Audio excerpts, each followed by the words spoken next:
Assalamualaikum Tan Hai, kami dari Grup 9 dan saya Syazal Liana 106501 akan membentangkan skandal tehelka.com.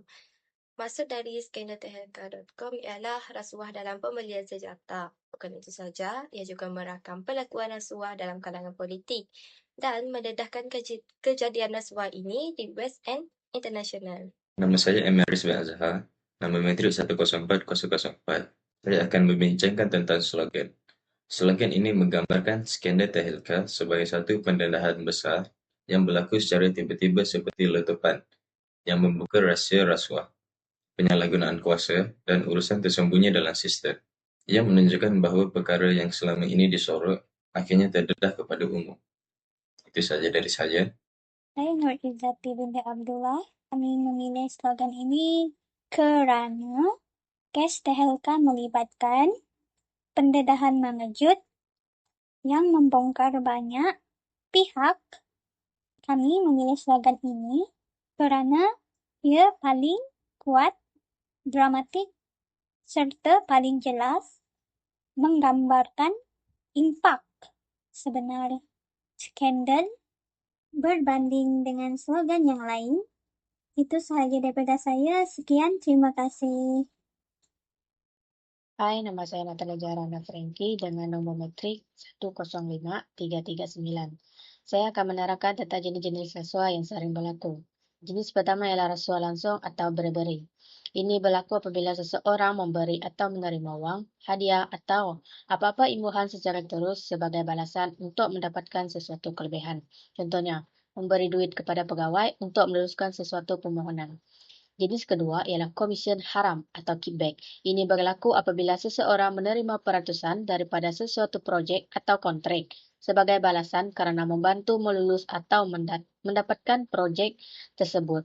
Jenis ketiga ialah penyalahgunaan kuasa. Ini berlaku apabila seseorang yang mempunyai jawatan atau kuasa menggunakan kedudukan untuk kepentingan peribadi seperti melantik ahli keluarga atau kenalan tanpa mengikut prosedur yang betul. Nama saya Sheila Irene Liritus dan nomor metrik saya ialah 103643. Seterusnya, jenis rasuah yang ada dalam skandal THLK ini ialah kes rasuah dalam perolehan kerajaan dan akhir sekali konspirasi antara pegawai. Sekian dan terima kasih. Hello, nama saya Masara binti Mursidi, 104843. Saya akan menerangkan kesan rasuah terhadap media berdasarkan kes Tahelka.com. Pertama, kehilangan kredibiliti dan kepercayaan. Dalam kes Operation West End, walaupun berjaya mendedahkan rasuah penggunaan sogokan dalam penyiasatan, telah menyebabkan masyarakat meragui integriti media tersebut. Kedua, reputasi platform tercemar. Kontroversi ini telah menjejaskan nama baik Tahelka.com dan mengurangkan kepercayaan orang ramai. Kesimpulannya, rasuah boleh merosakkan kepercayaan dan reputasi media, sekaligus menjejaskan peranannya dalam menyampaikan maklumat. Nama saya Nur Hanifah binti Sahab, nombor metrik 105819. Saya akan membentangkan tentang kesan-kesan rasuah terhadap skandal Delta.com. Antaranya, jejas keselamatan negara. Jejas keselamatan negara adalah rasuah yang dibongkar menjejaskan imej tentera India. Selain itu, menimbulkan masalah tabik urus korporat, iaitu melemahkan pengawasan dalaman dan accountability pengurusan mereka. Antara langkah pencegahan rasuah ialah memperkuatkan sistem kawalan dalaman seperti melaksanakan audit berkala dalam organisasi, terutamanya yang berkontrak dengan kerajaan. Audit ini penting untuk memastikan setiap urusan kewangan dan operasi dijalankan secara telus serta mengikut prosedur yang ditetapkan.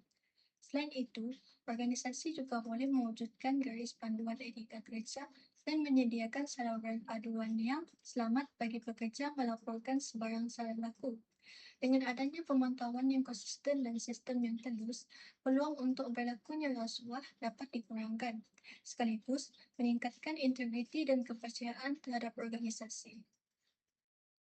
Nama saya Elvirina Zeta, anak Peter dan nombor metrik saya adalah 103979. Seterusnya, saya akan membentangkan langkah pencegahan rasuah, iaitu memperkukuh Akta Perlindungan Pemberi Maklumat. Akta ini berfungsi sebagai perisai undang-undang bagi mereka yang berani tampil melaporkan salah laku. Cabaran utama dalam membanteras rasuah adalah perasaan takut.